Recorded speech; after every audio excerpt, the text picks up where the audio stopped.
Hello students, 2026-এ fourth semester class 12-এর final suggestion হিসেবে তোমাদের এই হিস্ট্রির বেশ কিছু প্রশ্ন দিলাম। এই প্রশ্নগুলো তোমরা তৈরি করবে। তো প্রশ্নগুলো হচ্ছে 8 মার্কসের। প্রথমে দিয়েছে জিন্নার 14 দফা দাবির পটভূমি কী ছিল, তার রাজনৈতিক তাৎপর্য সম্পর্কে লেখো। নেক্সট দিয়েছি জাতীয় কংগ্রেসের কার্যাবলী সম্পর্কে লেখো। এগুলো কিন্তু 8 মার্কসের প্রশ্ন, তোমরা কিন্তু ভালোভাবে লিখবে, এটা কিন্তু মোস্ট ইম্পর্টেন্ট প্রশ্ন। নেক্সট ভারতের স্বাধীনতা আন্দোলনে আজাদ হিন্দের ভূমিকা আলোচনা করো। এটাও কিন্তু মোস্ট ইম্পর্টেন্ট প্রশ্ন। নেক্সট হচ্ছে অসহযোগ আন্দোলন কি, এর কারণ ও ফলাফল লেখো। অর্থাৎ প্রথমে অসহযোগ আন্দোলন সম্পর্কে লিখবে, তারপর তার কারণ লিখবে, তারপর তার ফলাফল লিখবে। নেক্সট হচ্ছে 1857 খ্রিস্টাব্দে মহাবিদ্রোহের পশ্চাতে সামাজিক প্রেক্ষাপট কতখানি গুরুত্বপূর্ণ ছিল। হ্যাঁ, এক্ষেত্রে বলে দিই যে তোমাদের 1857 খ্রিস্টাব্দে মহাবিদ্রোহের কারণ ফলাফল এগুলোও কিন্তু তোমরা একটু পড়বে। নেক্সট হচ্ছে মুসলিম সমাজের আধুনিকীকরণে আলিগড় আন্দোলনের ভূমিকা আলোচনা করো। তো এক্ষেত্রে ভূমিকাটাকে বেশ খানিকটাই লিখবে তোমরা 8 মার্কসের মতো।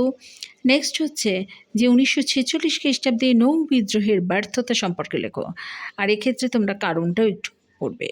নেক্সট হলো ভারত ছাড়ো আন্দোলনে, অর্থাৎ 1942 খ্রিস্টাব্দের যে ভারত ছাড়ো আন্দোলন হয়, সেই আন্দোলনে ছাত্র সমাজের ভূমিকা আলোচনা করো। অর্থাৎ প্রথমে 1942 সালের ভারত ছাড়ো আন্দোলন সম্পর্কে একটু লিখে নেবে, তারপরে ছাত্র সমাজের ভূমিকাটা তোমরা আলোচনা করবে। নেক্সট হচ্ছে ভারতীয় রাজনীতিতে গান্ধীজির উত্থান সম্পর্কে লেখো। নেক্সট দিয়েছে দ্বিজাতি তত্ত্ব প্রচারে স্যার সৈয়দ আহমদ খাঁর ভূমিকা আলোচনা করো। এটা কিন্তু মোস্ট ইম্পর্টেন্ট প্রশ্ন। নেক্সট হলো যে ভারতীয় গণপরিষদের উদ্দেশ্য এবং ভারতীয় সংবিধানের বৈশিষ্ট্যগুলি লেখো। এক্ষেত্রে তোমরা 8 মার্কসের কোশ্চেন, অর্থাৎ ভারতীয় গণপরিষদের উদ্দেশ্য তোমরা 4 মার্কসের মতো লিখবে প্রথমেই, তারপর ভারতীয় সংবিধানের বৈশিষ্ট্যগুলি কিন্তু তোমরা 4 মার্কসের মতো লিখবে। তাহলে এই হলো তোমাদের মূল প্রশ্ন। এছাড়া তোমরা বইটাকে একটু খুব ভালোভাবে পড়বে, যাতে কিনা তোমরা ভালো করে আনসার দিতে পারো। তো আজকের এই প্রশ্নগুলো তোমরা আজ থেকে তৈরি করো। এটা হলো ক্লাস 12-এর যারা 4th সেমিস্টার দিচ্ছ তাদের এই সাজেশন হিসাবে হিস্ট্রির এই প্রশ্নগুলোকে দিলাম।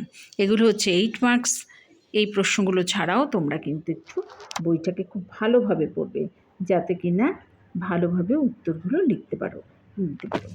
তো আজকে এই পর্যন্ত। এটা হলো ক্লাস 12-এর হিস্ট্রি 4th সেমিস্টারের 2026-এর সাজেশন।